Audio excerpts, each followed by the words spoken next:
Welcome everyone. My name is Patricia Vermeulen. I'm the CEO of AMREF in the Netherlands. It's my pleasure to welcome you all to the second day of the Africa Health Agenda International Conference 2021. Yesterday, we were joined by over 2,000 participants from around the world. For those of you who joined us yesterday, thank you for your engagement. We had a number of dynamic sessions focusing on leadership for UHC with distinguished speakers, including His Excellency President Uhuru Kenyatta, WHO Director General Dr. Tedros Adhanom, Dr. John Nkengasong from Africa CDC, and the Ministers of Health of Kenya, Rwanda, and Ethiopia, and many others. We also celebrated International Women's Day with some of Africa's foremost women leaders in health, including Honorable Minister Liat Tades of Ethiopia and Dr. Matshidiso Moeti, Regional Director of WHO Afro. Today will serve as a rallying point for advancing UHC in Africa and rethinking health security in a post-pandemic world. We have a number of exciting sessions lined up for you today. So in a few minutes, we'll kick off the day with the plenary, Build Back Better, Health Security Beyond COVID-19. The plenary will take a deep dive into health security and preparedness in Africa, and the country-led systems and strategies that we must put in place to prevent another widespread disease outbreak. Our distinguished panelists include Dr. Matshidiso Moeti, WHO Regional Director for Africa, and Dr. John Nkengasong, Director of Africa CDC. Welcome, Dr. Moeti and Dr. Nkengasong. We are grateful that you're joining us today for this very important discussion. We will have a lot of parallel sessions this afternoon for you to choose from, varying a wide range of health topics, organized by esteemed partners. I won't go into all the topics that you can choose from this afternoon, but please have a look at the detailed program and make a decision. We're also excited for a high-level roundtable that will address one of the most pressing health questions facing Africa today. Where do we stand in the global race for COVID-19 vaccines? The roundtable will feature leadership from WHO, Gavi, Africa CDC, CEPI, and the government of Guinea-Bissau to discuss access, affordability, and delivery of COVID-19 vaccines in Africa. Participants will have the opportunity as well to join one of two guided networking sessions where you can interact and engage with your fellow delegates from the continent and across the world. I would also like to share a few housekeeping announcements, because all sessions you can access through the auditorium on the conference platform. You can find the link to the auditorium on the top left-hand corner of the conference platform. Once each session ends, please return to the auditorium to select your next session. You can simply click on the Join link that will appear once a session goes live. Interpretation is available for both English and French. To access interpretation, you can click on the globe icon, which is available on the bottom of your screen. You can do this once you're in a session. All live sessions are powered by Zoom. We recommend that you download and install Zoom on your computer or your laptop or mobile phone. This will give you the best user experience. When you use the browser, you will not be able to use, for example, the interpretation service. And finally, please do take some time today to also visit the exhibition hall, where you can learn more from our partners and the work that they are doing to advance UHC in Africa. Before we jump into our exciting program for today, I would like to share 2 short videos with you that will set the scene for the plenary discussion that we are about to hear. These videos give us a snapshot of how non-profits have been responding in emergency situations and some information on building back better in Africa.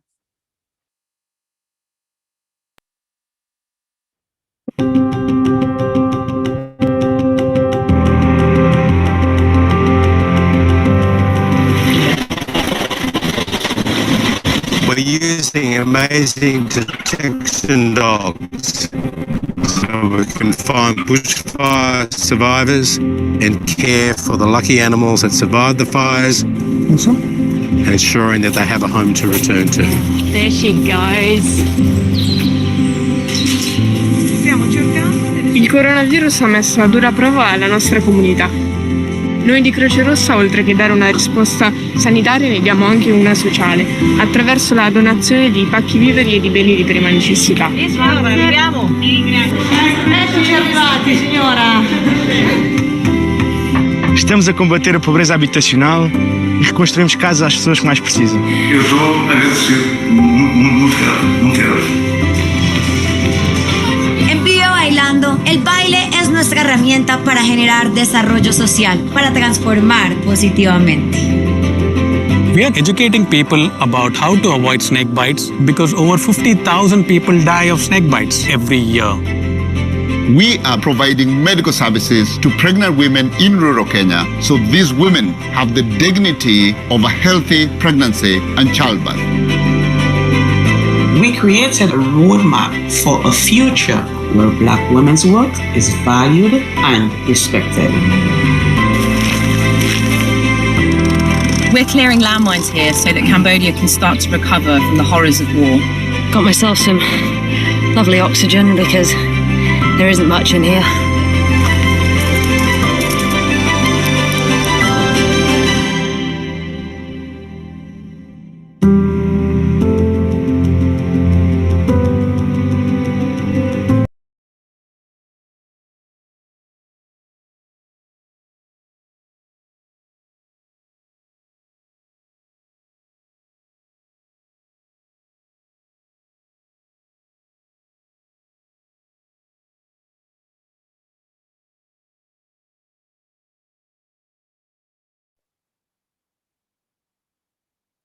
I'm expecting a second video.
I definitely think these videos do set the scene and the tone for today.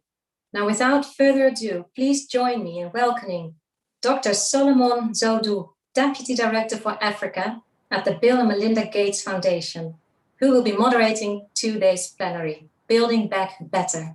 Have a great day.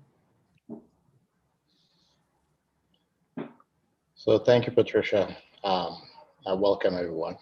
I'm hoping that this is going to be an amazing session. I've heard a lot about yesterday's session. I only was able to meet a little bit of it, but the bar has been set quite high, is what I'm told. So I better be my best behavior and make sure that I treat my panelists well and carry on the legacy. Without too much going into too many details, I just wanted to go through a little bit of housekeeping stuff, set the context, and then introduce our panelists, and then move on to being able to interact with them as well as have your questions answered. So as it was mentioned early on, today is the second day of a 2 or 3 day session. I can't remember exactly, but it's the second day. It's, the video was quite animating. In fact, I have the music in my ear still, keeping it quite happy and peppy. So it's about building back better. This year has been quite an interesting year for all of us, and it speaks towards the health security beyond COVID-19. I am Dr. Solomon Zodu, as advised early on. So just to set a little bit of context before I move on to introducing our panelists, which I'll take very short amount of time. So a bit of a background, COVID-19 pandemic has revealed how glaring gaps in health security and health system preparedness can really impact us, and how we fail to prevent, and failing to prevent the spread of disease and outbreaks. So to ensure Africa does not have to face a crippling effect of another pandemic, we need to really be well planned and integrate responses to improve health securities and building healthy societies.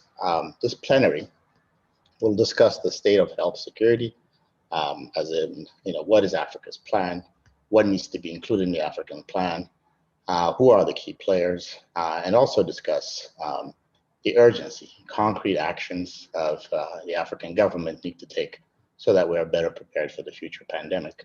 I'm sure you all have heard that it's not if, but when the next pandemic currently takes place, where will we be at that time? Early on, my colleague Patricia has went ahead and introduced a couple of the 5 panelists. I will go through the 5 with no particular manner, as presented on my paper. And then before we go to the details of the individuals that are going to be on this panel. First one is Dr. Matshidiso Moeti, Regional Director for Africa, WHO. Dr. John Kangerson as number 2, Director at CDC Africa. Greg Perry, the Assistant Director General for IFPMA, and I'll go through what the acronym is. Dr. Martin Fitchett, Head of the Global Public Health at Johnson & Johnson. Dr. Tandeka, I'm sorry. I'm so excited about the last name that I'm even messing up the first name. So there's a clicking sound in here that I'm not mastered yet, but I'll just do the best I can. In Kobo, and you'll correct me if that's okay with you. Also a medical director, executive board member of Godi Saman Youth Empowering Foundation, corporate affair officer in Kobo Empire, and quite a dynamic young person that we have amongst us. The session will probably run between 2:20 now to 3:05. Before the end of it, a few minutes before the end, we'll have a video on Africa health statistics. Will be prompted in your chat section and that you will follow up, and then we'll come back and I'll have the great pleasure of closing. It was mentioned earlier on that there's a translation both English and French. Please do put your questions in the chat section. We will be monitoring the chat section and highlighting some of the questions. As you will know, the shortcoming of these sessions is the fact that we always run out of time with so many to talk about and not particularly address everybody's questions, but do please put your questions in there. In order to maximize time, we'll also be talking about having 2 to 3 minutes per session, per question, per panelist, to make sure that we have a very dynamic conversation that goes on between us. So without any further ado, I'm just going to do a brief introduction of our panelists. By no means is these little few sentences on the individual could do them justice, but I'll do my very best in highlighting some of the things that are quite impressive in their short bios. So Dr. Moeti, hi again, nice to see you. Regional Director for Africa at WHO, is the first woman to occupy this position. She was recently confirmed by the WHO Executive Board after her resounding re-election for second term. Congratulations again, belated, but definitely a moment to be celebrated. Over the past 5 years, Dr. Moeti had led the transformation agenda that was widely acknowledged to have improved the performance and effectiveness of the organization. She made tremendous progress through, I'm sorry for the background noise, I'm in South Africa and there's many high performance cars passing by, so my apologies. So Dr. Moeti has improved the performance and effectiveness of the organization. She has made tremendous progress through transformation agenda, which includes improved response capacity to health emergencies like COVID pandemic, Ebola, and others. The flagship of this transformation agenda has been the successful eradication of wild polio, which we all celebrated earlier this year or late last year. The transformation agenda has since been adopted to inform WHO global reforms, and congratulations on that. Dr. Moeti is a medical doctor and a public health expert with more than 40 years of national and international experience. She has worked with the WHO Regional Office for Africa, where she has led several senior positions since 1999. Dr. Moeti successfully led WHO's 3x5 initiative, which most of you, I'm sure, are very much aware, in the Africa region, which aimed to expand access to antiretrovirals in countries. And prior to joining WHO, Dr. Moeti worked with UNAIDS as the team leader for the Africa and Middle East desk in Geneva, with UNICEF as a regional advisor, and at Botswana's Ministry of Health in various capacities. In recognition of her excellence, service to humanity, Dr. Moeti has received many accolades, including an honorary fellow from the London School of Tropical Medicine, an honorary doctorate of science for the University of Health of Applied Sciences in Ghana. She is a great champion for women in leadership and the global health. Moving on to Dr. John Kengeson, dear friend, and hopefully you're keeping Ethiopia safe for me. Dr. Kengeson is the director of the Africa CDC and control CDC and prevention. Prior to his current position, he served as an acting deputy principal director to the Center for Global Health, United States CDC, and chief of International Laboratory Branch Division of Global HIV and TB at the US CDC. He has received numerous awards for his work, including the Shepherd Award, the William Watson Medal of Excellence, the highest recognition awarded by CDC, and a recipient of the Knight of Honor Medal by the government of Cote d'Ivoire for his significant contribution to public health. He is an adjunct professor at the Emory School of Public Health, Emory University, Atlanta, Georgia, and serves on several international advisory boards in the coalition, such as the Coalition of CEPI, Coalition for Epidemic Preparedness Initiative, and the International AIDS Vaccine Initiative, AIVI, among many others. Moving on to Greg Perry, Assistant Director General, International Federations of Pharmaceutical Manufacturers and Association. Greg is an Assistant Director General in the International Federation of Pharmaceutical Manufacturers and Association. He is responsible for the agency's external outreach, the association's external outreach and stakeholder engagement in global health topics, including innovation, access, and the international regulatory environment. Greg Perry brought with him more than 20 years of leadership and advocacy experience in the public health arena.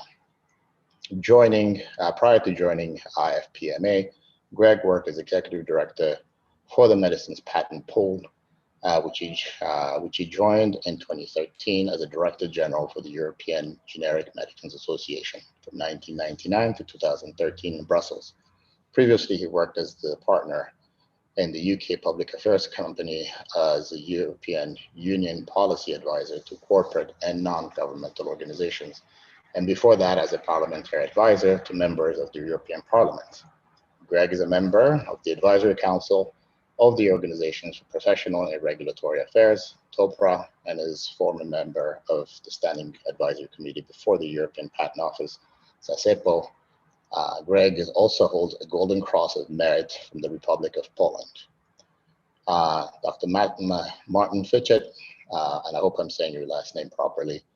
With a name like Zodu, I've heard it all. Everybody's butchered my name, so forgive me for saying that. Dr. Fitchett, MD, is head of global public health at Johnson & Johnson, where he leads the organizations fully dedicated to addressing some of the highest unmet needs and healthcare challenges facing the world's most vulnerable and underserved population. Martin brings more than 20 years of experience as a proven researcher and research and development leader with a focus on accelerating development and access to transformational innovation for those in lower to middle income countries through an end-to-end approach. Under his leadership, the GPH team combines R&D, global access strategies and programs, and local operations to advance the critical solution that saves lives, cures patients, and prevents diseases from those impacted by tuberculosis, HIV, mental health, and other public health challenges. Martin has held numerous leadership positions across the J&J, leveraging leadership and vision in the R&D across therapeutic areas. Prior to joining J&J, he held scientific leadership positions in medical affairs and research and development in metabolic and diabetic at Sanofi, Adventis, and Novartis. Last but not least, Dr. Tandeka, medical doctor, executive board member, Godisanan Youth Empowering Foundation, corporate affairs officer of Nkobo Empire. Dr. Tandeka is a charismatic young medical doctor from KwaZulu-Natal, South Africa, who beat the odds and continues to bloom wherever she's planted. She is registered as a health professional counsel in South Africa as an independent medical practitioner and currently practices as a medical officer in Rietvlei. I have to learn these words soon. District Hospital. She completed her matric at the age of 17 and on to pursue her medical studies at the University of KwaZulu-Natal, where she graduated with Bachelor of Medicine and Bachelor of Science. When she isn't treating patients, she serves as a corporate affairs officer at Nkobo Empire, an Afrocentric multimedia company. Her latest business venture is the acquisition of Magua Steel Limited, a steel manufacturing company for which she's a majority stakeholder or shareholder. The company aims to recruit more women into the constructive industry. Dr. Nkobo is also a board member of Godisanan Youth Empowering Foundation, an NPO helping to develop various rural communities and empower other young people. Having been a teenager mother herself, she remains vocal about issues of teenage pregnancy and preparation to launch her very own nonprofit organization is underway. So let's look out for that. She is one of the 2018 top 100 young leaders in the SADC region, 2018 Mail and Guardian top 20 young South African who were inspiring change and greatness. She would like to be known as one of the young professional women who followed her dreams and made it against the odds, a medical practitioner who was always prepared to serve beyond her line of duty to inspire and grow Africa. So these are our very impressive panels participants. I will go directly into our session of asking questions to our panelists. What I will do is I'll crisscross among the various panelists in order to make sure that we keep you engaged. I will have my colleagues participating in vetting questions that are put in the chat to make sure that we have an opportunity to address them. So let me, without any further ado, let me start with Dr. Moeti. So COVID-19 is the starkest wake-up call yet that Africa, that countries around the world need to take urgent steps to strengthen health systems, not only to deliver quality health services, but to be resilient against future pandemics. As the countries invest in controlling the pandemic, what must African leaders do to already prepare for future disease outbreaks and health emergencies? Dr. Moeti, please. Okay, thank you very much. First, thanks for having invited me to this panel. I'm looking forward very much to a rich conversation. So, indeed, it's already been said, and the film said it very eloquently, that this has been a massive wake-up call to our health systems, to our societies, to our economies, that there is a need to be more resilient to the external shocks presented by epidemics, and especially by this pandemic. And this can be achieved, we think, by accelerating action towards the twin goals of achieving universal health coverage and improving preparedness for health emergencies in an integrated way, so that the one feeds into the other, and also for expand this to prepare for their socioeconomic impact. That's been so profound that we cannot have an isolated approach to health and then deal with the social and economic impacts separately. It all has to be done together. So over the past year, we've seen countries face challenges in delivering the type of care that's needed, as well as ensuring the continuous delivery of healthcare services. So it means then that your healthcare delivery also should be prepared to withstand the kind of shocks that can be presented by a pandemic, and therefore have the capacity to adapt, to adjust, and to make sure that the types of capacities, tools that are needed are put into operation. We talk a lot in the context of developing health systems that will deliver universal health coverage about the role of communities, and we'd like to reaffirm that communities do indeed play an extremely important role.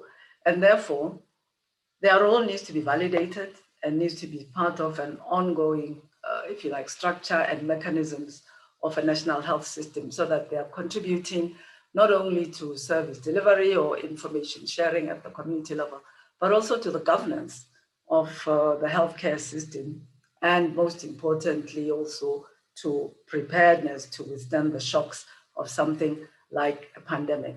And so then going beyond communities are civil society organizations and groups, because they are best able to start to see that something unusual is happening in this locality.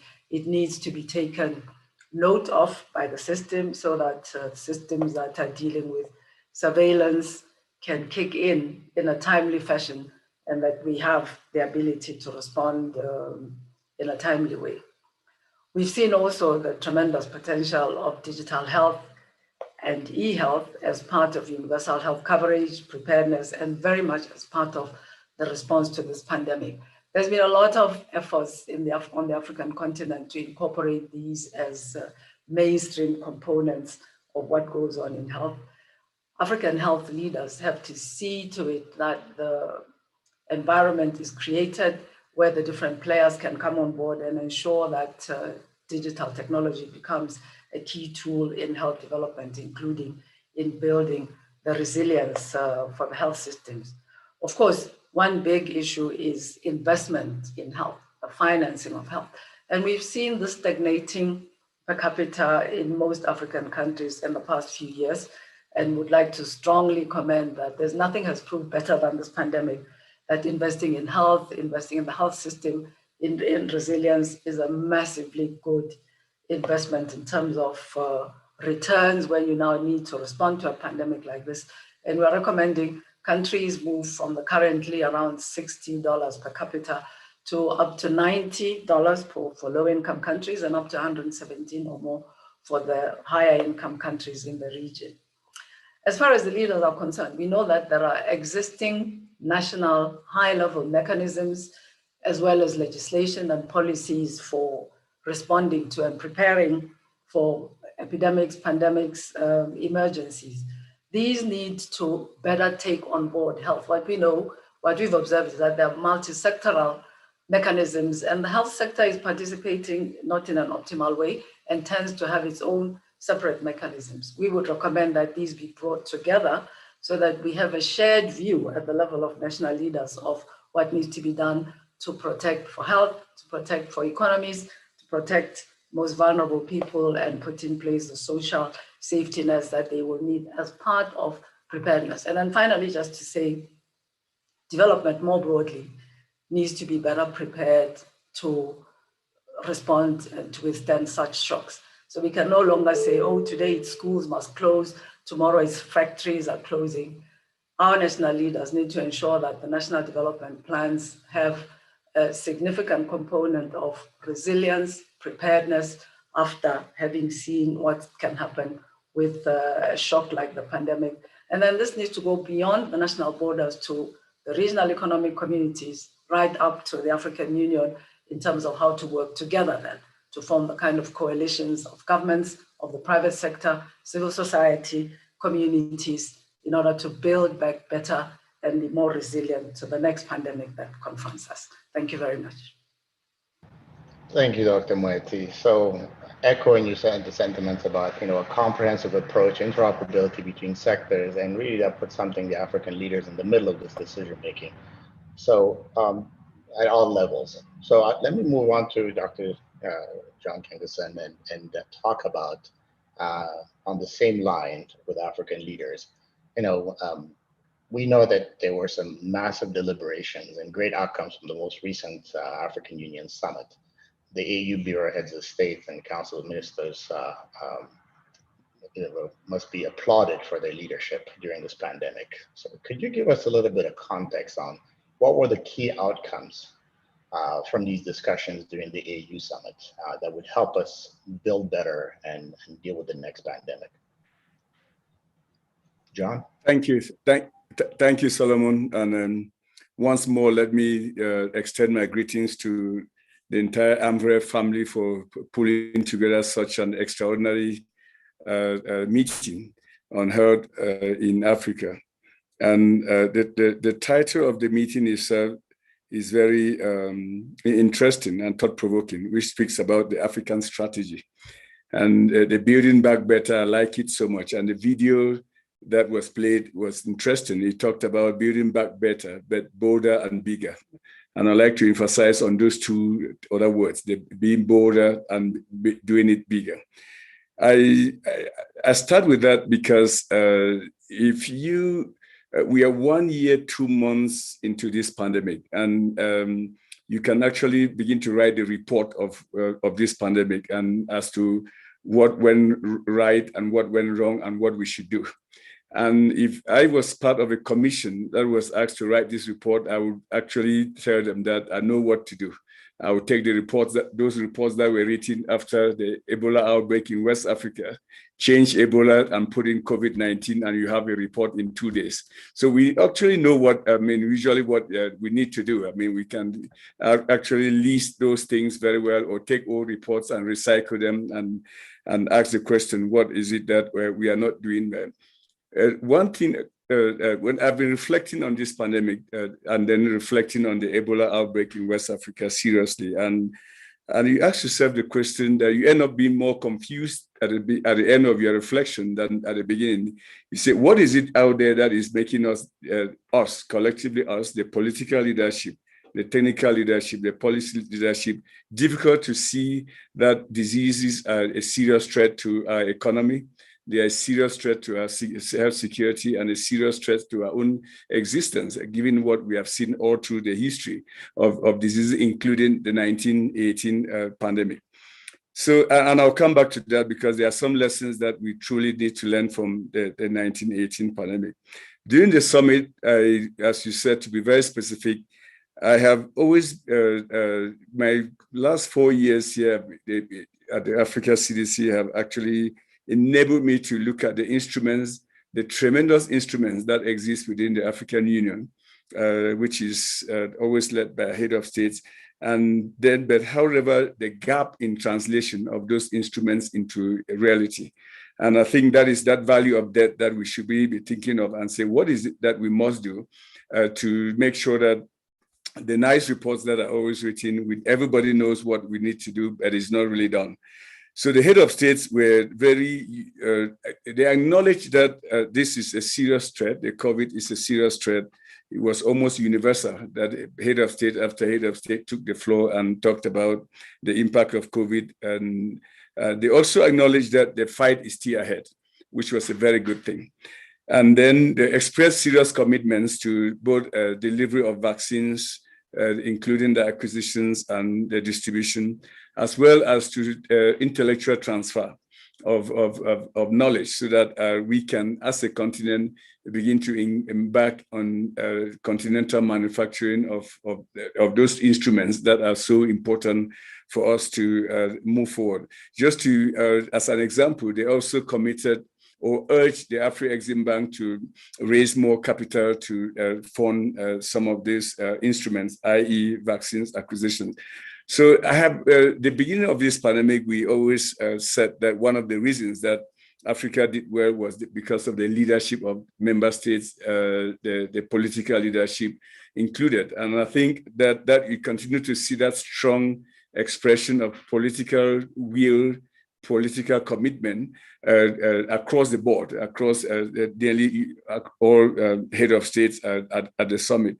The fact that they recognize themselves that they have to invest in their own instruments, like the Africa CDC. I think head of state after head of state took the floor and argued for the strengthening and the autonomy of Africa CDC independently. I've never seen that in my last couple of summits I've attended. It speaks to the fact that this pandemic has shaken all of us to the core. And I think that is very clear. When I reflect, as I mentioned earlier, I've been giving a lot of thoughts to what is missing. There are really what I come to summarize as understanding the pathogen, understanding the population, understanding policies, and understanding politics. That all of this, we have to try to bring all together so that the things that Dr. Moeti listed out there can actually be implemented and effected on. I mean, a poor understanding of a pathogen is a problem. The people that fought the pandemic in 1918 just didn't know what they were doing about the pathogen. They actually only could invent a vaccine way after the pandemic in around the 1930s. But here we are with tremendous advances in knowledge and science that within just a couple of weeks, we could analyze the sequences of this virus, develop diagnostic tests, and within a year come out with a vaccine, to the point that we are vaccinating people in the world. Tremendous advances there. The population, we still have some work to be done, as we've discussed earlier. I mean, engaging the community so that these tools that are developed, i.e. the vaccines are actually used in the community, is something that we have to deal with. But where I really want to focus on is the policy and politics. I mean, if we do not bring the politics and policy alignment together, whatever we do in the pathogen area, whatever we do in the population level will be missed. And I believe that is an interface that we need to work hard so that all the things that we know that have to be in place to have a better, bolder, and bigger system must come together. So let me just conclude by saying that in discussing this topic of building back better, building back bolder and bigger is really to look at what is challenging us as a continent. And there are three pockets of dimensions that are challenging us. We are still dealing with a pandemic. The HIV is still a pandemic, which is not behind us. I mean, COVID, as we will realize after COVID is over, is that it has actually worsened the HIV pandemic and maybe the TB. So those endemic diseases, we have to look at them.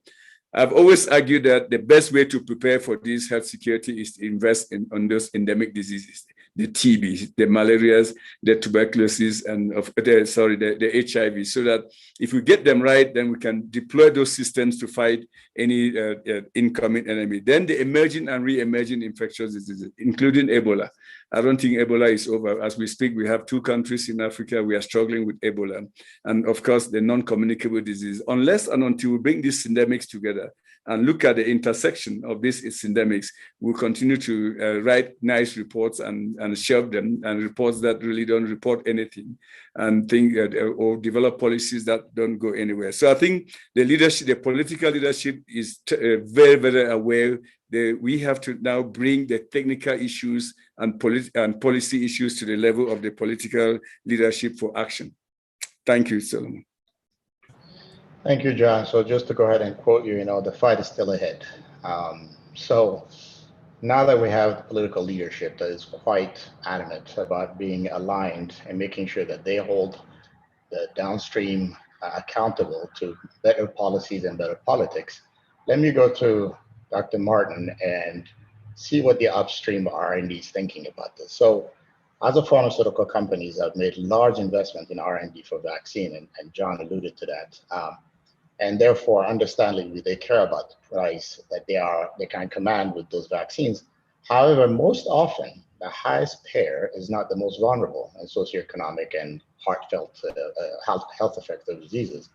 How can pharmaceutical companies play a role in ensuring that low to middle countries are not left behind during global emergencies, health emergencies? What mechanisms can help drive this? From your J&J context, could you comment on this particular upstream R&D that needs to find a good medium for downstream coordination? Yes, thank you very much, Solomon, for your kind introduction, and to my fellow panelists. It's wonderful to be here and looking forward to a very interesting discussion. So in terms of, if we think about our major contribution to the current pandemic, it's been really one of innovation. We had the innovation platforms in terms of the products that we could bring.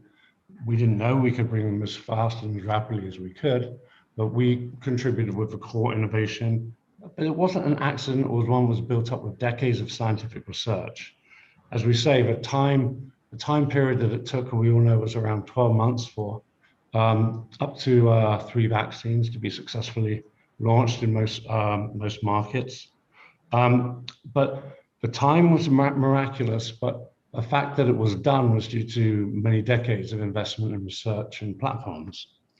Now, what is also exposed is the fact that these platforms have different profiles, but many different vaccines will probably be needed for the initial response, and probably in the short to medium term as well.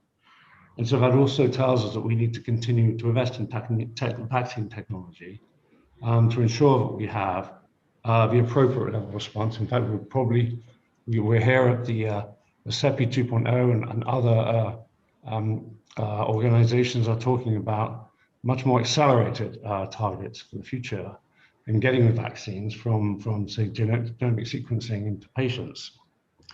So one thing that we would like to, and we feel we have a responsibility to play a role in, is actually building on that technology base, which I think for all pandemics is going to be core and essential, but it's obviously not the only essential capability that's going to be needed. It needs to be surrounded by many other capabilities, which we also operate in an industry level, but we have to share and partner with other organizations very closely as well.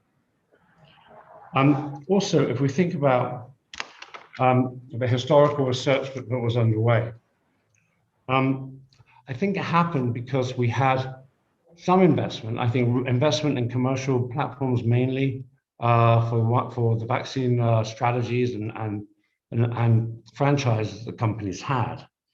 But I think we're all now going to have to think about a much more structured and proactive approach to preparing for a pandemic or one of these major outbreaks. And although we have obviously the global pandemic of COVID-19, there are actually great lessons that we could have applied from prior responses, which were actually quite successful, in particular the 2014 Ebola epidemic. And the Ebola outbreak was probably one of the first times that we had such concerted investment across industry, companies, non-governmental organizations together with regulators to really drive forward very rapid development of a vaccine, which we now have 2 approved vaccines for Ebola. And as you said, there are also, as John just said, there's now 2 very worrying and active outbreaks in 2 parts of Africa again, and these outbreaks are becoming more frequent. So the other thing I'd say is we also have to apply the technological learnings from Ebola, Ebola to COVID, probably also to other areas of enormous medical need, particularly in Africa, which have also had a great deal of, I would say, problem keeping up with their demand and the patient care that's needed where all the resources have been diverted to COVID. And we need to think about everything else around COVID or the next pandemic, because there could also be catastrophic lapses in care delivery.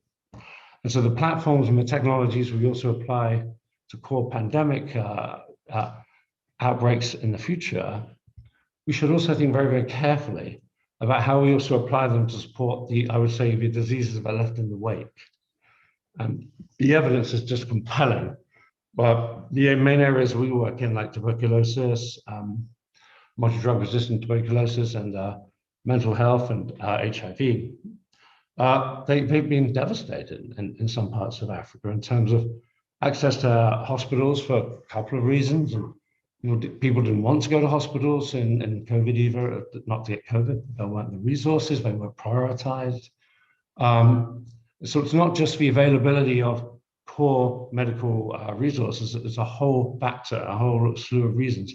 And these will be a big issue for us all to work on, even as we're working on the, I'm hoping we will be getting to a point with the pandemic where we are planning rather than reacting.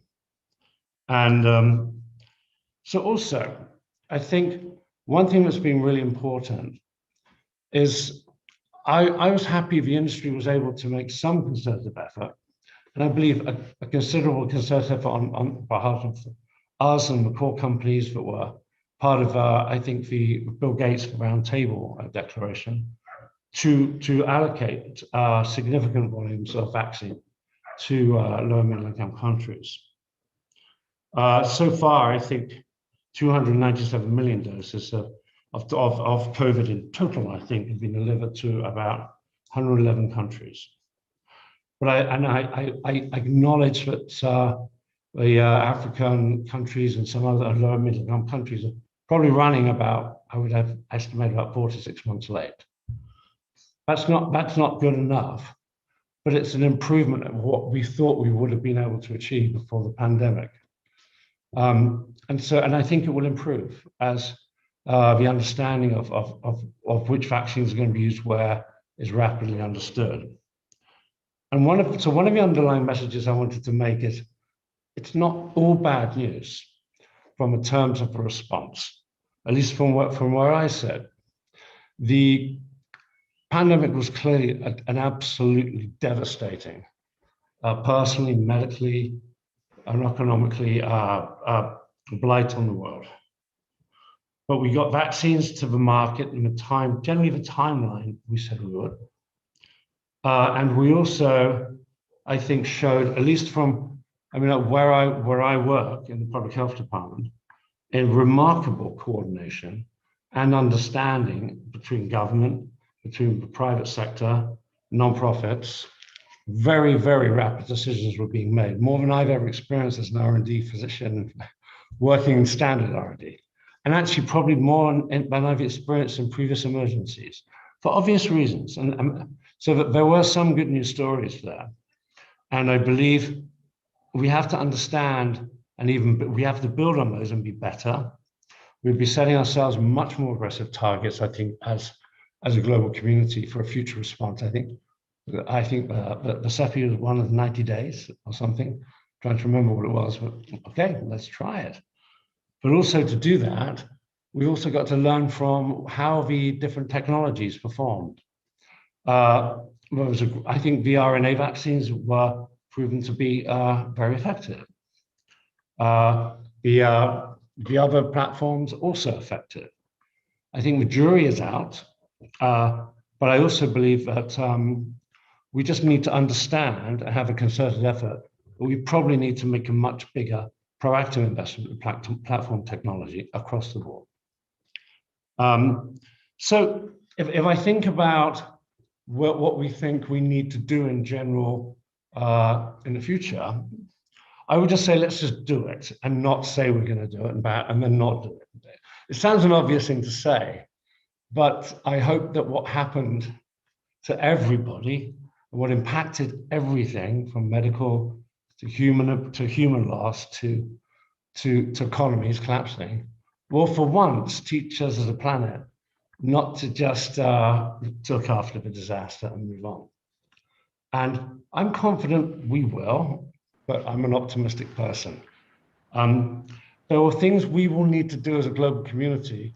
And maybe I think we also have a huge opportunity in Africa because of the amazing work, I think, of the AU working with, or certainly slightly independently of COVAX, led by, I think, incredible visionary and effective leaders.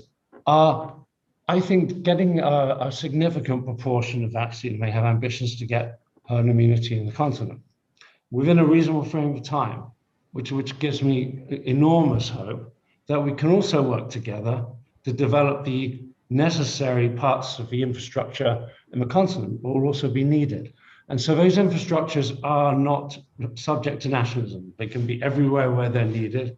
And we all talk about the ideas of having, the warm, ready production plants. And I think we do need to think about for Africa, having significant vaccines. I hate to Mark. Yeah, we express for time that is. Okay. Let's end on that hope. All right. And let's just do it. It sounds like a great Nike commercial. Just do it now. So, looking forward to having a much broader narrative, a conversation moving forward. But on that note, since you talked about the opportunity on the continent, I'd like to go to Greg. And there's a growing sentiment that if countries on the continent are to ensure access to health to everyone, they need to be able to locally produce drugs, vaccines, and diagnostics. To your point, Martin, you made sure that there was a recognition of the huge intellect and the potential of the continent. Greg, do you see countries seizing this opportunity to significantly shift the status quo and recenter expertise, capabilities, and capacities in the region? Not to say that this is a replacing mechanism, but a complementary mechanism that we're looking for. What are some of the obstacles along the same line that you might think would hinder this process if you are in favor of this? Greg? Thank you very much for the question. And I just like to start on one issue, which is, I think, to congratulate, I think, African leadership during this pandemic. And Martin made reference to that. And I think we could see that at the initial response, because there was a lot of confusion when everything started. There were different reactions. I would say that, from issues like even wearing face masks to knowledge around the vaccine itself. And I think whilst we see the European Union and maybe Europe as a whole and the US being rather slow, I think, in its initial reaction, and I think Asian countries much faster. I think the African Union, and I think if I can praise the CDC, African CDC in particular, and the leadership around that, in the way in which there was a very strong response, immediate response from African leadership, I think is important. And I think one of the important things when we're looking at a pandemic and when we're looking at preparing for the future is this culture of pandemic preparedness and culture of solidarity. And that's a solidarity within countries and between countries. And I think particularly also in Africa, you have a very strong community base, an experience that has been learned from other viruses, Ebola, but also from background I have, which is working as medicines patent pool in HIV and TB, is the immense involvement of communities. And I think what you have there is something that is quite special and is not always replicated in other parts of the world. And I think that is a great building block to work from. And I think if we can transfer some of that solidarity and some of that leadership into maybe the area that you've asked me the question about, I think will be very good. Now, I'm hoping that there has been a significant mind shift taking place globally, but I think within the continent as well. One of that is that health and investment in health, and that's universal health coverage, it's insurance, that's in health systems, and I'm coming to it, and also in manufacturing, is people are realizing, and all economic actors, not just the governments, not just those involved in health, but all economic actors, including, for example, engineering companies, airline companies, tourist companies, are understanding that investing in health is fundamental for economic sustainability. Now, the question you've asked is about local production and about how that would fit into all of this. Now, there is, I think, again, a mind shift that is taking place, because it's not just in Africa that there is a discussion about more local production. We're seeing it in the US, we're seeing it in Europe. And that's because of a feeling that some form of having production of whether it is your APIs, your treatments, your vaccines, your PPEs, is going to be part of some form of new health security. Now, in my opinion, you can balance that move towards some forms of local production needs to be balanced at the same time with constant respect for access to global markets and trade. Because if we don't continue, whatever we do on local production, if I can just say, we need to continue our open borders, have no nationals around this, because even if you have local production, you're going to be dependent some way or another on importation of some aspects of the components of whatever you're going to do, whether it's in treatments or in vaccines or whatever. So coming down to the issue of local production. Now, we know for a long time the challenges that have existed around local production on the African continent. I've been involved in that previously in my days at the Medicines Patent Pool, looking at licensing, and before that in the generic industry. And ever since the plan for manufacturing was released, we know that there are these challenges, and they pre-exist. They're around fragmented markets, they're around regulatory challenges, and I have to say, in the regulatory area, there's been significant progress. There's the issues that are around skilled workforces. There's the issue about providing the proper environment to ensure that you have enough investment to come in, capital investment, which is very expensive in Africa. So a lot of those challenges have pre-existed. And we know there have been significant attempts within countries of the African Union to try and overcome this. And again, I've mentioned the great work that is being done in the regulatory field, particularly around regional activities, and also we hope for in the establishment of the African Medicines Agency. The other areas that we need to look at are obviously around improving the skilled workforce that is around that, and also ensuring that there is a proper environment for whether it's local business or joint ventures, and we can talk to that more. But I think if we're going to look at dealing with vaccines, I think we come into an even more complex area than we were doing when we were looking at treatments. Vaccines, they're highly specialized manufacturing sites. You've got 4 platforms you've got to look at. So 4 different technology platforms alone. So you've got to, not each manufacturing site is going to be appropriate for one platform. That's obviously going to have a very skilled workforce. You're going to have complex scaling up. And one of the challenges now that companies are facing is the whole dealing with scale up, which are the reliability of certain raw materials. You have large number of raw materials that need to be used in one vaccine. You've got different components. You've got the issues of vials. You've got the issues of syringes. You've got the issues of cold chain. All of this is highly complex. Greg, that has to be taken into account. What I'm saying is that, you're moving this way. If Africa wants to go this way, we've got to look at probably regional hubs. We've got to look at probably starting with fill and finish, improving the clinical areas of excellence.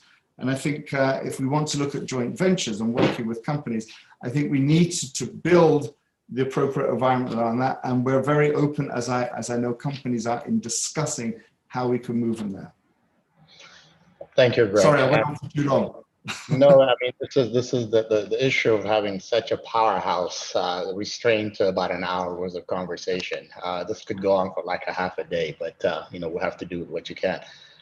Thank you. So I'll take a message of saying, it's going to be difficult. It's going to be hard, but possible. That would be what I would summarize from you. So the better we're prepared for this, the better the knowledge transfer and the capacity on the continent can be created. So let me go on to Dr. Nkobo. So you are one of our practitioners on the front, also a young physician, a young entrepreneur. So would love to have your perspective on how, we know that young people have not escaped the pandemic unscathed. So their social development has been affected, so has their mental and physical health. However, youth as stakeholders are frequently left out of decision-making processes in the management of disease outbreak. How should we redesign our emergency preparedness and healthcare systems to include and address the need of the young people, including the practitioners as well as the beneficiary? Andeka? Thank you so much for the question, and greetings again to everybody. It's very true that, as young people, we're also affected by the pandemic. It might have been something we thought as the youth, maybe we don't have to participate or be involved in the decision making in terms of, fighting the pandemic. But I think one thing that we need to do, maybe as African countries, is to actually ensure that we actually involve the youth in this decisions making and actually engaging with them. I feel that, sometimes in most of our places of governance, we hardly find youth representatives. There's elderly people who are actually, out of the youth category. And then sometimes when these decisions are being made, and then we are expected to carry out the instruction, it then feels like, they are imposing on us. And then that's much why you might find that some of the youth are just, when these pandemics, there's an outbreak, you find that there's a lot of ignorance, and ignorance, I think, has killed more people than the actual pandemic itself. So I think it's really important that we go at a ground level, that the youth is engaged, and also create informative sessions where there's a good network, where we share ideas, because to actually, when you come to think of it, the youth is actually the future of tomorrow. So if we don't prepare the youth today, then it means we might have future leaders which are not prepared, or which are not well informed. Also in the healthcare sector, I think with the pandemic, it has given us an opportunity to show that we do need support, a lot of support, where from the time where we are in school preparing or choosing careers, that maybe we need guidance to make sure that when we prepare for another pandemic, we have enough staff that needs to be trained, we have enough medical practitioners, and also so that the ones that are currently working will not feel overwhelmed. I'm sure a lot of us, were feeling so overwhelmed working because we had to deal with such a lot, and there was a shortage of doctors, nurses, everywhere in the medical fraternity. So I think going forward, it's very important that as part of the training, we actually do invest in the healthcare systems to make sure that they are sustainable, and also just to ensure that we do educate and empower young people, because I feel that if young people are educated and empowered, then we stand a better chance of making good choices and informed decisions for the future. Thank you so very much. I'd like to do a time check with our organizers. I know that we've gone through one set of questions with many more, but I was told that a few minutes before the end of the session, there would be a video that would be shared with our audience. So anybody from the organizers can give me a thumbs up to continue, or repurpose my calls would be great. Can I welcome somebody in? Yes, Solomon, we are actually coming towards the end of our session. There were some very, very good questions that were asked, and we are trying to respond to them as we move forward. But I think the session has been very interesting, and you can move forward with the closing. So thank you so much. So I mean, like I alluded to, you bring powerhouses like this panel, and then you are bound to run out of time. We had at least 3 questions per individual. I went ahead and let everybody go ahead and have a full breath on their first question, anticipating that we may not be able to come around on a second round. We have a video on Africa health statistics that is programmed into this session. I would love for you all to stay in and see. It's 1.5 minutes of video, I believe. And then for me to come back at the end to effectively thank all panelists officially and close the session. Desta, should I send it over to you?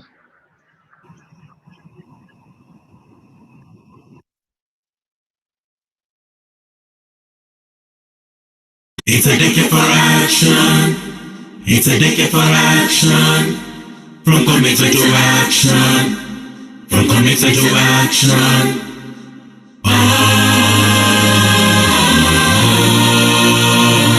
It's a decade for action. Iyale mama we. Iyale mama we. Iyale mama we. Iyale mama we. Himbari, himbari, iyale mama wera, iyale mama wera, iyale mama wera, iyale mama wera, iyale mama wera, himbari, himbari, iyale mama wera. It's a decade for action. It's a decade for action. From commitment to action. From commitment to action. A decade for action. From commitment to action. From commitment to action.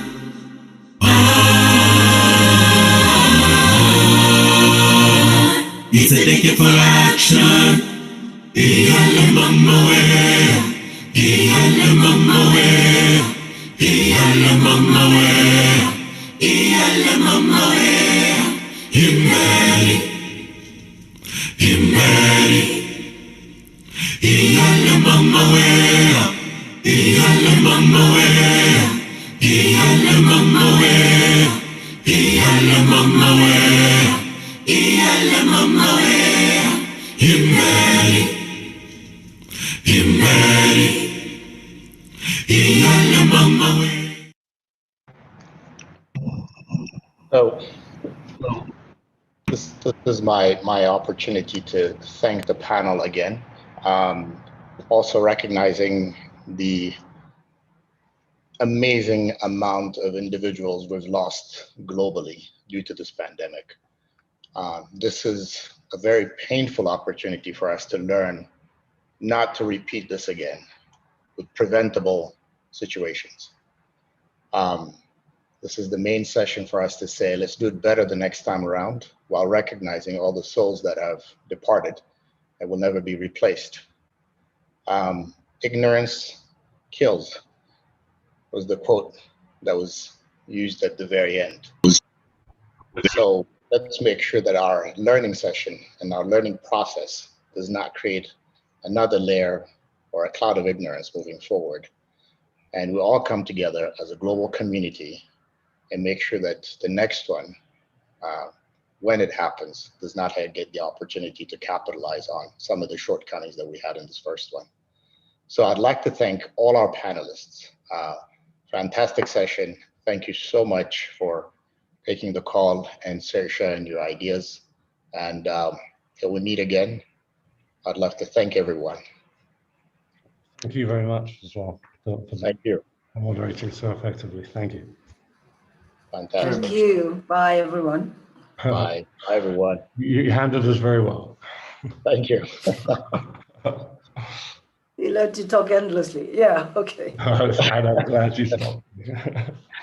So we have other parallel sessions that everybody should be able to migrate to. I've been asked by the organizers to do that. So please, very interesting sessions happening in the next ones as you drop off this call. Thank you very Again, much. stay safe and be well. You too. Thank you. Thank you. Thank you so much.